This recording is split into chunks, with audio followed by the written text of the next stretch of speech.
আসসালামু আলাইকুম, সবাই কেমন আছেন? আশা করি সবাই ভালো আছেন। তো জীবনে এমন কিছু সময় আসে বা এমন কিছু ডিসিশন আমরা নেই, সেই সময়টা আমাদের কাছে মনে হয় যে আসলে ডিসিশনটা কি ঠিক নিলাম না ভুল নিলাম।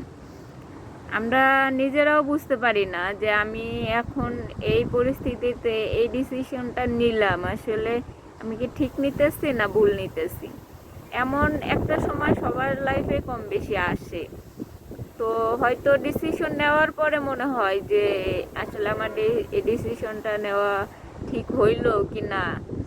নেওয়ার আগে আমরা অনেক সময় চিন্তা করি না, হয়তো কোনো একটা ডিসিশন নেওয়ার আগে আমরা এটা চিন্তা করি যে হয়তো ভালোই হবে, কিন্তু ভালো না হয়ে যদি তার উল্টোটা হয়, পরিস্থিতি এমন পর্যায়ে যায় যে এই ডিসিশনটা না নিলে হয়তো ভালো ছিল। কিন্তু আমরা এইটা ভুলে যাই যে সব ডিসিশনই কোনো না কোনোভাবে আল্লাহর পক্ষ থেকে আসে। কারণ আপনি লাইফে যাই করবেন না কেন, আপনার সেটা কোনো না কোনো দিক থেকে আল্লাহ পাক না চাইলে আপনি কোনোভাবে করতে পারবেন না। কারণ আপনি চিন্তা করলেন একটা, কিন্তু আল্লাহ পাক আপনার ভাগ্য লেখা রাখছে অন্যরকম। তো আপনি যতই আপনার ডিসিশনের দোষ দেন না কেন যে আমার এই সিদ্ধান্তটা ভুল হয়েছে, সেটা মনে করেন যে আপনার বোকামি ছাড়া কিছু না। কারণ যে সিদ্ধান্তই নেন না কেন এবং সেই সিদ্ধান্ত অনুযায়ী যে ফলাফলটাই আসুক না কেন, যে আমার এই ডিসিশনের কারণে এই এই পরিস্থিতিটা হয়েছে বা এই ঘটনাটা ঘটে যাইতেছে, তো এইটা কোনো না কোনোভাবে ঘটারই ছিল বা এই পরিস্থিতি কোনো না কোনোভাবে আসারই ছিল। তো এটা নিজের ভাগ্যকে বা নিজের সিদ্ধান্তকে মানে ছোট করে দেখার কোনো কিছু নাই। আপনার মনের ভিতর থেকে যেটা আসে সেটাকে গ্রহণ করার চেষ্টা করেন, আর সেইটার সাথে আপনার ব্রেনটাকে একটু কাজে লাগান।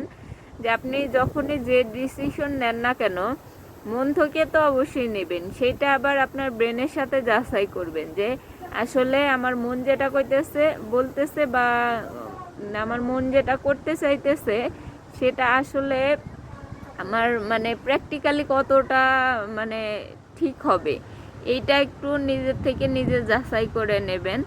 এবং এরপরে যদি গিয়ে আপনার ওই সিদ্ধান্ত অনুযায়ী বা আপনার ডিসিশন অনুযায়ী কাজগুলো না হলো, হয়তো পরিস্থিতি অন্যদিকে চলে গেল, তাহলে মন খারাপ করার কিছু নাই। কারণ হয়তো আল্লাহ পাক চাইছে অন্যভাবে, আপনি করতে চাইছেন অন্যভাবে, কিন্তু ফলাফল দিন শেষে সময়টা যাইতে দেন। এই সময়টা পার হইলে এক সময় দেখবেন যে এই এই ডিসিশনটাই সঠিক ছিল। এবং একটা সময় পরে গিয়ে দেখবেন যে মনে করেন লাইফে মনে করবেন যে হ্যাঁ, এই ডিসিশনটা বা এই সিদ্ধান্তটা আমি নিয়েছিলাম, তখন হয়তো আমার মনে হয়েছে ভুল, বা একটু পরে গিয়ে ভুল মনে হয়েছে, কিন্তু কিছু সময় পরে গিয়ে ঠিকই সেটা সঠিক প্রমাণিত হবে।